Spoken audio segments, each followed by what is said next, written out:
Welcome to Unscripted with Russo. For our podcast, we decided to explore the people behind the narratives. I'll introduce decision makers and influencers and find out the intimate story behind their rise to success.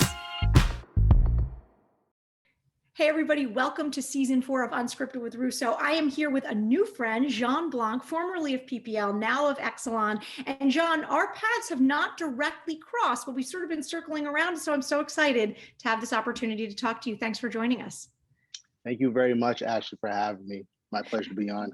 So for people who don't know you, I want them to get to know you a little bit. And I know you were born in Haiti and then you moved to Boston and grew up here in the States. So tell me a little bit about that transition and what it was like moving here. Yeah, absolutely. I was born in Port-au-Prince, Haiti, moved here when I was 2 years old. My father came and started working in Florida to kind of save some money and move his wife and me and my brother from Haiti. So it's pretty rough early on. We lived in Florida, then we moved to Boston, Massachusetts, and that's where I grew up for a majority of my life. So Boston's definitely home. Boston's home. Yeah. Do you remember being in Florida at all, or did you move to Boston before you could really recall? No, I don't remember being in Florida during that time. I did move back later in my career and lived in Florida for a year. So I'm a fan of the Sunshine State, but the Bay State is definitely home. So I always say to people, it's definitely a challenge if you move from warm weather to cold weather. I think if you live in cold weather and you move to warm weather, that's an easier adjustment. But for people who are used to the warmth, going to Boston, I mean, that's a whole different world. So yeah, big yeah. change. And you mentioned you have a brother. So once you move to Boston, you get settled there. Tell me a little bit about your family structure and your brother and what kind of kid were you like?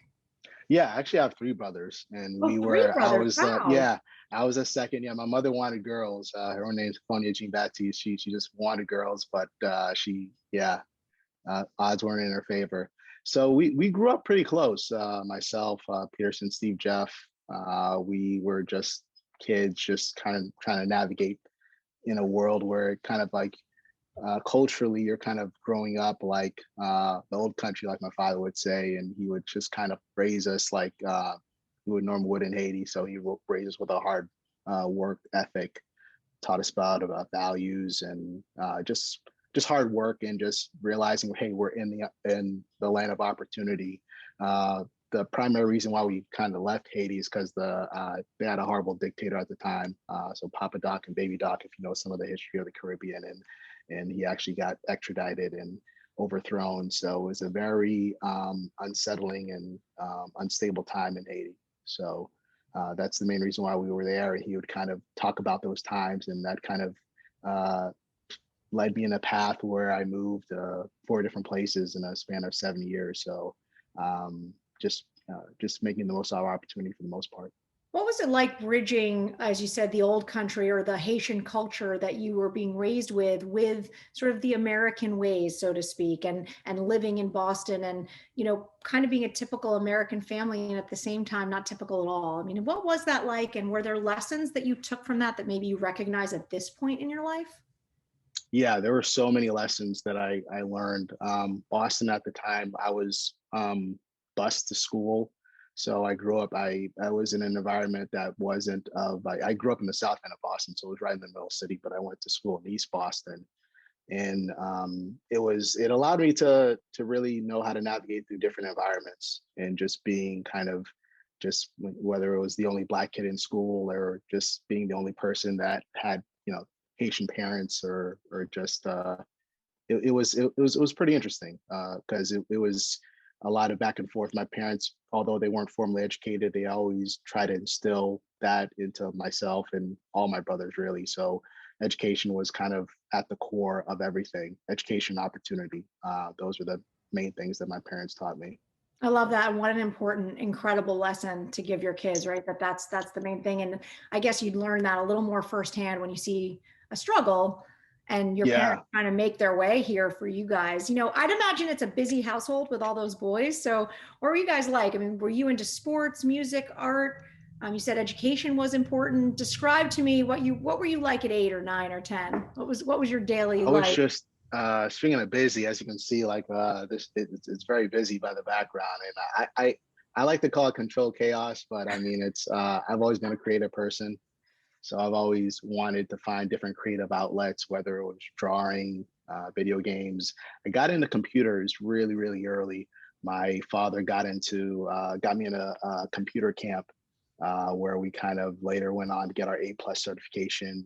Learned to assemble and disassemble a computer, learned about RAM, your motherboard, just things that I thought was just impossible at the time. So that really It still bridged the sounds gap. impossible. I think that's Yeah, incredible to yeah. do that. And like, how old are you when you're doing something like that? Exactly. Now we have these devices, like at all Can't get times. away from it. We can't get Yeah, away yeah, from it. exactly. Yeah. I was 11, 12, so it was Okay. right at the middle school. So at that moment, I realized STEM was very important, and it was something that I always wanted to get into. So I didn't realize it was going to be in electrical engineering, but Yeah, well, I I was going knew to like mention that. I mean, math and science has always fascinated me. you end up going to Northeastern and getting your BA in electrical engineering. And that something you thought this is going to be my path, or was that something you developed into? No, like I actually was looking forward to going off to college and moving as far away as possible. I grew up very, very strict. My parents were just very conservative folks. So if Jamaicans are liberal, Haitians are very conservative. So we're in the church. We're part of the largest Haitian church in Massachusetts, and my father's a deacon. So it was a pretty good upbringing with the computers. I think that was a way for me to express myself, and I wanted to just go off to college, but I told myself I was going to get in. My father always told me that, hey, we came to Boston, so you guys go to school here.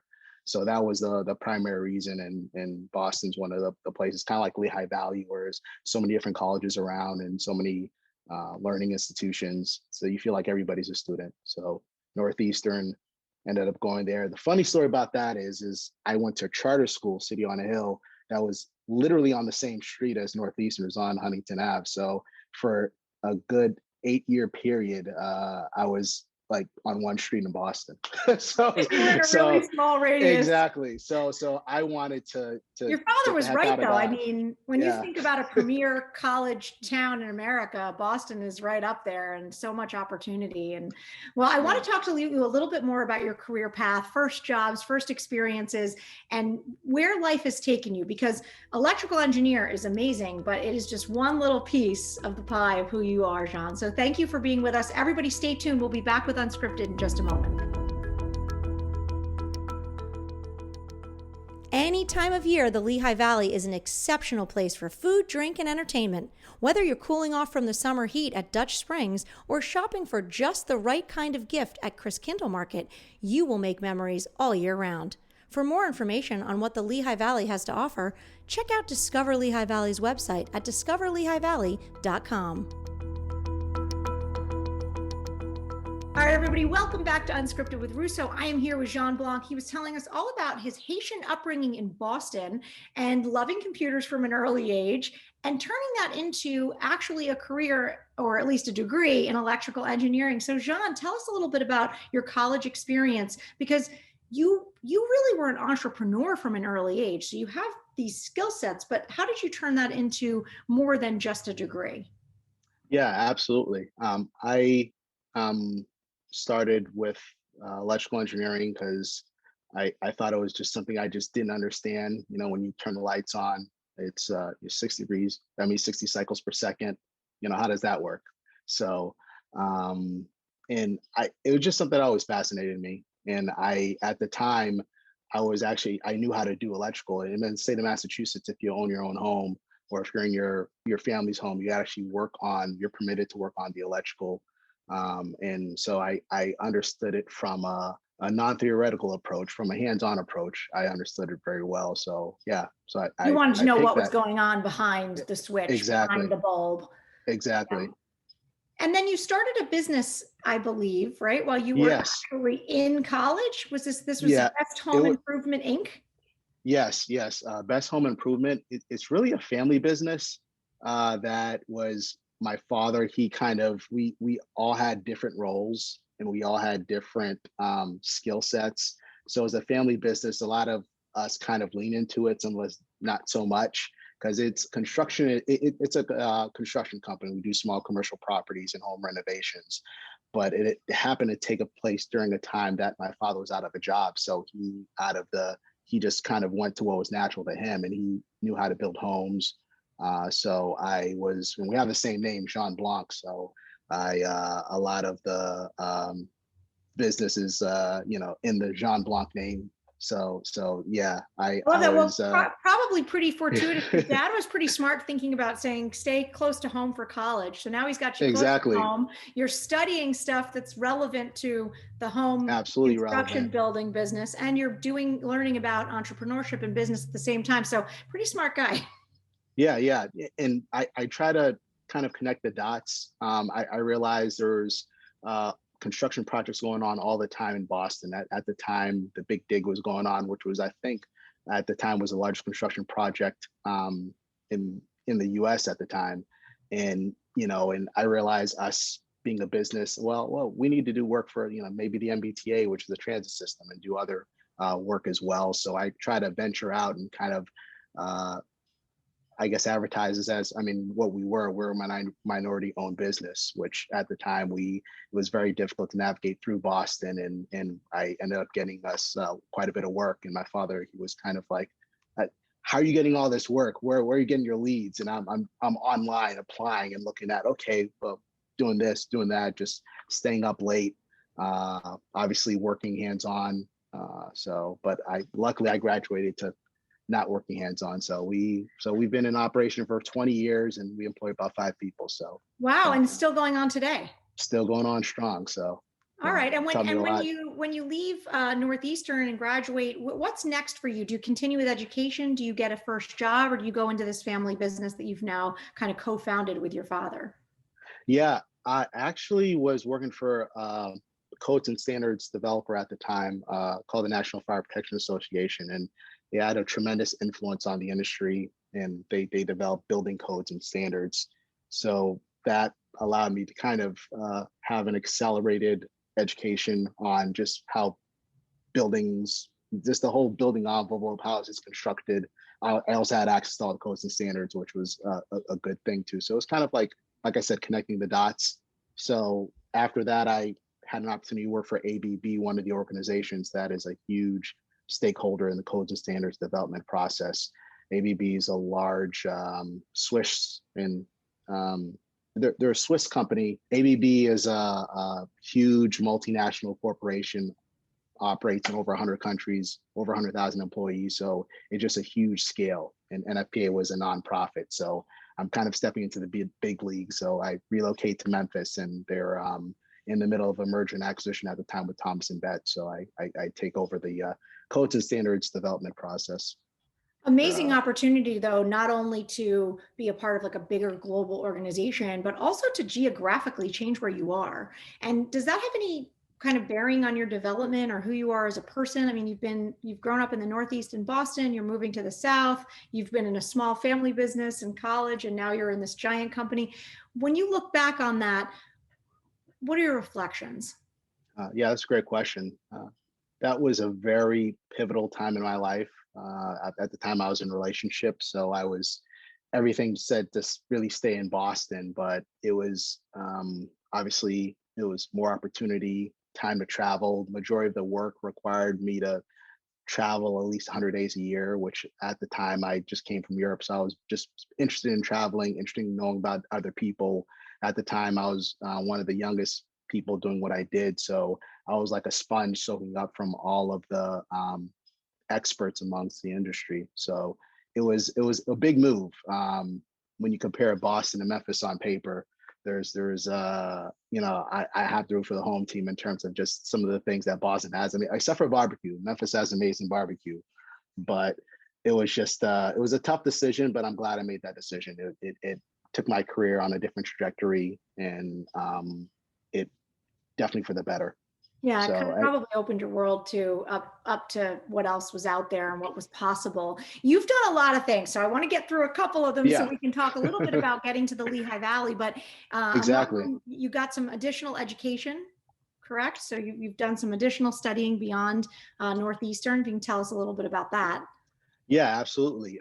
During the time I had moved from ABB and started working at an international paper in a leadership development program. So you're in a huge industrial facility with 500 people, and I'm responsible for all procurement. And with that, I said, well, let me take a pivot. Instead of engineering, let me just focus on um, procurement. And at the time, I got accepted into Duke University, their MBA program, Fuqua School of Business, and it was a great opportunity. In the middle of that, I had another pivot. So I had an opportunity to do something completely different from engineering, completely outside my realm, and it was to be on a show called The Bachelorette. So it was, like I said, That it is was so, different. It was that is crazy how it just so happened. incredible. So, here you are at Duke, you're getting your MBA, you're working for this huge company, and The Bachelorette comes along. So, why do you say yes to that? Why is that something you thought, you know what, I'm just going to say yes and do it and see where it takes me? It it was honestly, I was just shocked because I mean, when I look at entertainment, I've always looked at it and been entertained by it, but I never really saw myself on the other side of the camera. And I mean, usually amongst a close group of friends, I tend to be my true self, and just at work, I just make sure I get my work done. School, I get my schoolwork done, and I tend to compartmentalize different pieces of my life. So they rarely tended to blend, but now everything was starting to blend. So the main reason I said yes was because I think I was too focused more on my career, and I said, why not? Let's give a shot at love. Let's see what happens. So, be honest, I was approaching it from a pure place because it happened randomly. They was on Tinder. They found me on Tinder. So I said, okay, this must be a sign from God, because that wasn't even on my radar, to be honest. So so that's how it happened. People ask me all the time, I know thousands of people apply every year, but a lot of people, they solicit, and Yeah, they so fit the maybe mold. even And though you didn't win, no, I did not win. I did not what win. did you Yeah. take away from that experience? So as you do that, and here you are, you've got, and then really a lot of the people on The Bachelor or The Bachelorette have incredible lives and careers and histories. What did you take away from that experience that you've sort of brought forth with you into where you are today? Yeah, I actually met so many fascinating people from different parts of life. Professional football players, just folks that I remember using Venmo at the time. I'd use Venmo and Cash App, and lo and behold, here's an engineer that actually was on the six-person team that developed the app. So you're in front of a group of like high-performing individuals, or just guys who have just done pretty well for themselves. So it put me in a competitive environment, and it taught me a lot in terms of, because normally I tend to be outspoken, but I think things happen in such a way where I signed an NDA where uh, I had maybe 20 podcasting, hey, we'd like to speak to you, but I couldn't really speak, and I had to make sure that um, I followed the protocol. And yeah, so it was pretty interesting. It was definitely not me, because when I looked at myself, I feel as though I think they took one part of me and really exploited it. So it was just like, I mean, I love traveling, and at the time I was living at a pretty nice place in Florida, and I think I had like 100 bottles of cologne, and they were just fascinated with me, like having cologne. But I wouldn't call myself an eclectic person, but I tend to collect odd things. So it was just Well, I one know of you those were things where mentioning early on, just in your early days, that you were into a lot of things and you were eclectic, yeah. and you kind of seem to be somebody who seizes the opportunity that's in front of them. And speaking of which, at some point in your career, you get the opportunity to take a job with PPL right here in Allentown in the Lehigh Valley, and that moves you here. So tell us how you end up in the Lehigh Valley, because I want to ask you a little bit more about that. Yeah, yeah. I was in full swing with international paper, and even though it was a phenomenal opportunity, you're working right in the middle of manufacturing. You have a very integral role typically, I mean, the person that had that role before me, they had it for 20 years. So people don't tend to leave that position. Same thing with the codes and standards in research and development. Folks tend to have pretty long tenures, and I kind of left both because mainly IP. I don't know if you ever smell the paper mill. It's not the most pleasant scent. So, but it also taught me that I probably am better suited in a corporate environment because I think working with my father, being in an industrial blue collar environment, I think I tend to thrive in those situations, but I tend to have a blue collar approach to a lot of different things. So I think that grit is always going to be with me. So I got a call from a recruiter and told me about an opportunity in Pennsylvania.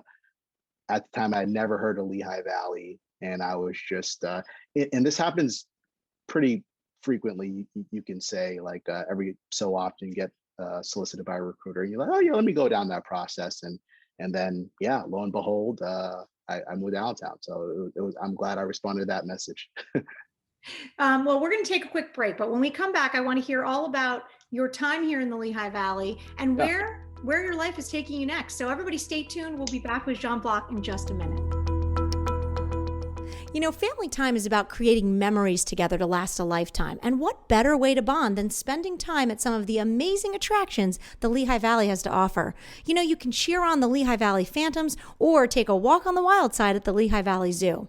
However you enjoy spending your free time, there's something here for every member of the family. For more information on things to do in the Lehigh Valley, head over to Discover Lehigh Valley's website at discoverlehighvalley.com. Welcome back to Unscripted, everybody. I'm here with Jean Blanc. He was just telling us a little bit about what brought him to the Lehigh Valley and his job with PPL Corp. So, Jean, you come to the Lehigh Valley. Tell us first impressions.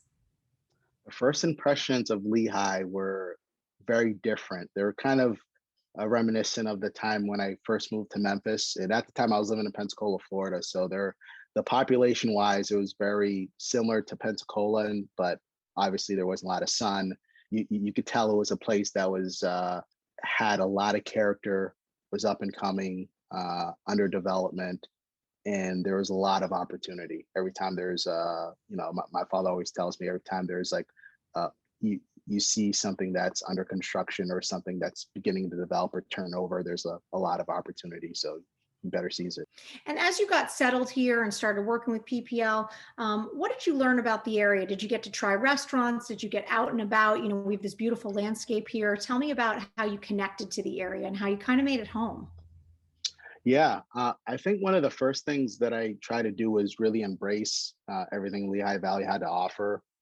At the time, I had never been whitewater rafting, and I went whitewater rafting, and that was an amazing experience that I didn't quite expect, especially for somebody that didn't know how to swim at the time. But I'm a lot better now. But I didn't know how to swim at the time, so I was really taking a dive into the deep end.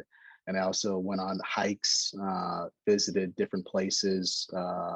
Obviously, Allentown's right in the middle of New York and Philadelphia, so I would frequent both places. It was centrally located, so many different places, and I still remember some of the stats. I think it was like one of the top 10 fastest growing metropolitan areas, or top 10 Chamber of Commerce. So everything pointed in the right direction in terms of Lehigh being a thriving area. In every community that I join, I like to feel part of the community. So one of the things I did was I joined the board of directors for Community Bike Works. And it was through an organization called Project Blueprint, which was phenomenal because I didn't really think about joining a board this early in my career, but their organization just dedicated on increasing the number of underrepresented individuals on boards for the populations that they serve. And Allentown is a very diverse area, and it definitely gave me a whole new set of skills that I plan on using, wherever I go. So Yeah, you bring up something really important, and I think that Community Bike Works is an amazing organization, and it's really important for people to realize that getting involved in their community not only gives back to the community, but it does give you professional skills. It gives you an opportunity to test some stuff, to learn some things that maybe you haven't quite gotten to in your career yet. So I love that you had that experience, and I so appreciate you jumping in and giving right back to a place that was so new to you. Yeah, it was fun. I'm still on the board, and it's we recently were featured in Bicycling magazine, and it was they have a huge circulation, and they raised, I think, I don't know the exact number, but I think they broke the record last year for their annual spin-a-thon. So it's a phenomenal organization. That's awesome. You know, you do so many things, and I know that you also have this Jean Blanc boutique. And I want you to tell us a little bit about that because you do some cool stuff with like consulting digital campaigns. And I think it gives you the opportunity to keep your hand in a lot of things and say yes to a lot of things. Yes, that is my creative outlet. That's where I like being creative, because it kind of started off as a joke, because I think when I was instead of calling me a procurement manager or purchasing manager at a paper mill, well, that would have been a mouthful. They called me colonisaur, which is kind of like connoisseur and cologne, and you're kind of Playing on the mixing it cologne together. thing. Yeah, yeah, and it's I kind of got the joke, and I obviously played it up. Name being Jean Blanc, I've been to France. It's like, sure, like I'll be this dapper person that I'm really nothing like, but sure, I'll go ahead and do this. So I said, okay, well, uh I wonder what it's like. So I realized, once they sort of presented me as that, I realized I could actually make money or monetize that, since people, I'm known for smelling good, or I can, being the colonist, people were just expecting that me to be, I guess, involved or have some monetary benefit or something, which I really didn't. So it's something that normally takes 18 months. I went with a private label company. We managed to do it 6 months, and I launched my own perfume, and we sold out. And, I invested 5 figures, and we made close to 6 figures. So it was a great business move that I didn't realize it was gonna be what it was. But the margins on fragrance is huge. If I've been drinking a 16-ounce bottle of water, and most fragrances are 3.4-ounce bottles, and majority of it is alcohol. So the cost to produce that type of product, just learning from my manufacturing and engineering and business mindset, I said, okay, well, I can sell this as long as I sell for that price point, even double, or I'd be happy. So I ended up going to different locations. I took a different approach, because obviously I didn't have a brick and mortar location. So I went to places like the Essence Fest.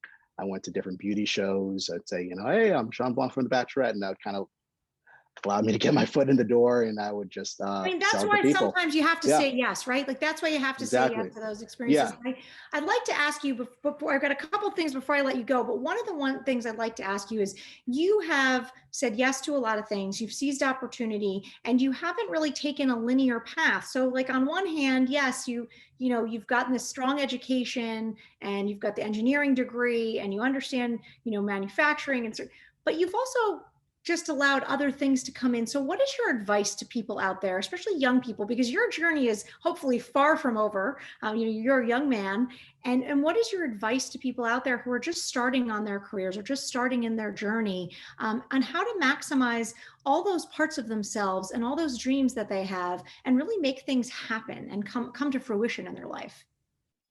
yeah. I definitely say, be malleable, and be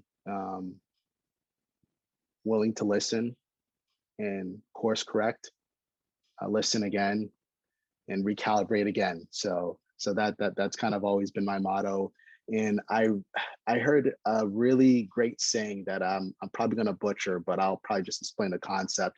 When I was in Japan a couple years back, they had a saying where, don't be so rigid like the tree, because in a tsunami the tree would break because it's rigid. Be like grass, because grass is very nimble. And no matter in a tsunami, the grass would still be there. So you can't really predict different aspects of your life or where life's going to take you or what opportunity you're going to have next. All you can really do is control your reaction.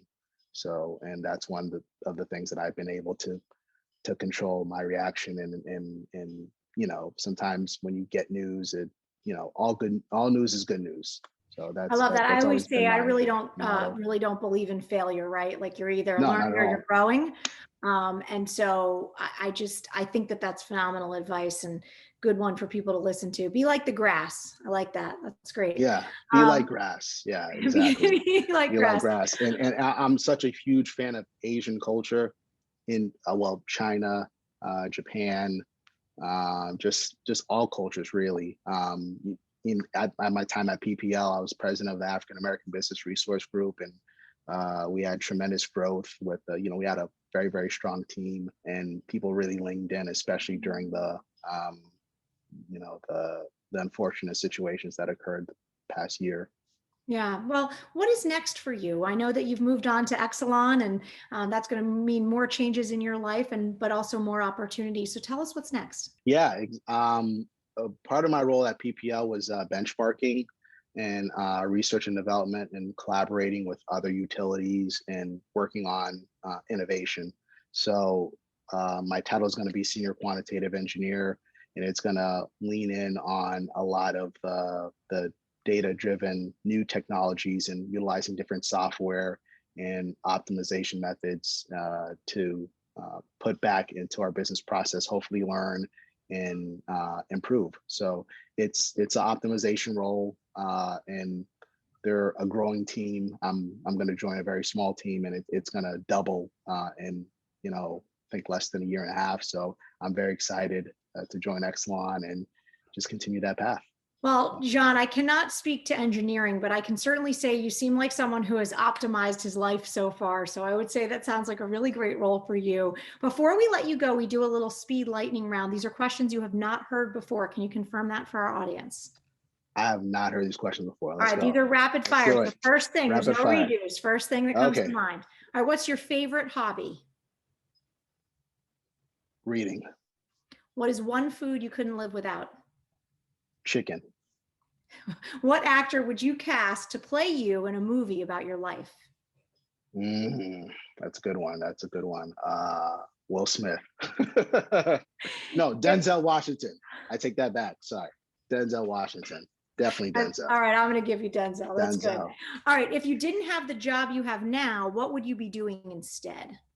Something creative. Probably acting. I don't know. I think something creative, something that just allows me to be creative. Acting, interior design, marketing. Yeah. Name one person that inspires you. My father, Jean Blanc. Yes, he inspires me. I can tell he just sounds like an amazing person. So thank you so much for joining us. Thank you for sharing a little bit about your life. We can't wait to hear what's next. Please remember the Lehigh Valley. Please come back and definitely visit. will. Lehigh Valley was phenomenal to me. It was great to me. I love going. I'm actually going to head back this week. I still haven't gone to the Poconos yet. So that has to be something that I do very soon. Is it better in the wintertime or the summertime? It's pretty equal. It's pretty great. But Pretty I would equal? say come if we're getting to the point where you've kind of missed the winter. So I would come in the summer, come experience the summer, early spring, early summer, late spring. Yeah. Nice time of year. Okay. Good. Well, we'll welcome you back. You've got friends here with ASR Media and Unscripted with Russo, and we'd be happy to connect you around as needed. And we just hope that we wish you the best of luck and can't wait to see where life takes you. So Jean Blanc, thanks for being here. Thank you very much, Ashley. It was my pleasure. You've been listening to Unscripted with Russo. Until next time.